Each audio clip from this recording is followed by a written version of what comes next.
বিসমিল্লাহির রহমানির রহিম। প্রিয় নড়াইলবাসী, আসসালামু আলাইকুম। আমি নতুন ইউটিউবার, আমার কথা কোনো রকম যেন ভুল ত্রুটি হয়ে গেলে ক্ষমা দৃষ্টি করবেন, মাফ করবেন। আমি মূর্খ মানুষ, কিছু কথা না বললে নয়। তাই যেহেতু আমি একটা ছোটখাটো ইউটিউব চ্যানেল খুলেছি আপনাদের দোয়া নিয়ে, তা সর্বপ্রথম আমার এই প্রিয় মানুষটাকে নিয়ে আমি কিছু কথা বলতে চাই। আমি ভারতবর্ষে অনেক জায়গা ঘুরেছি, বাংলাদেশের অনেক জেলায় ঘুরেছি। খোদার কসম কি বলবো, এই রোজার দিন, হ্যাঁ শেষ রোজার দিন বলছি, এরকম নেতা প্রতিটা জেলায় করে একটা যদি জেলায় এরকম নেতা থাকে, শয়তানি বজ্জাতি মানুষের মন মানসিকতা মুড ভালো হয়ে যাবে ইনশাল্লাহ। তা আমাদের প্রিয় নেতা মক্কায় হজ করতে গেছেন, আল্লাহ তার শরীর সুস্থতা কামনা করি এবং সুস্থই যেন সে দেশে ফিরে আসুক। দোয়া করবেন আপনারা সবাই মিলে।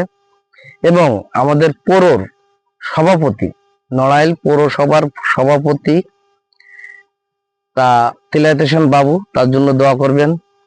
আমি গুনাহগার, আমার জন্য দোয়া করবেন। আমার কথাই কোনো রকম ভুল হয়ে গেলে ক্ষমা দৃষ্টিতে দেখবেন ভাই, আমি মূর্খ মানুষ, কথার ভিতরে আমি বক্তব্য জানি না। খালি একটা কথা বলতে চাই আমার এই নেতারে নিয়ে,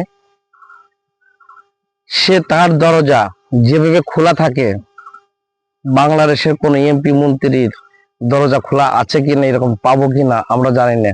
কিন্তু আমাদের নড়াইল 2 আসনের যে এরকম নেতা আমরা পাইছি, আল্লাহ আমাদের হিদায়াত করুক। তার এমপি ধানের শেষে এমপি পরিণত হোক, আল্লাহ তার মনের আশা পূরণ করি।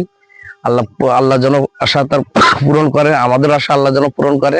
এবং আমরা এরকম এমপি চাই। এই দেশের কাছে, এই দেশের মানুষের কাছে দোয়া চাই যে আমার নেতা তারেক জিয়া, তার কাছেও আবেদন করি, আমাদের এরকম নেতা চাই যে আমাদের দুঃখ, যে আমাদের কষ্ট সে শেয়ার করে। এবং কোনো জমি দখল, কোনো মুস্তানি, চাঁদাবাজি তার কাছে কোনো এলাও নেই। তা আমরা তো এরকমই নেতা চাই, আমরা সাধারণ মানুষ। আমার জন্য দোয়া করবেন। দেশের মানুষের কাছে বলি আমার জন্য দোয়া করবেন এবং আমার এই নেতার জন্য দোয়া করবেন ইনশাআল্লাহ। আসসালামু আলাইকুম।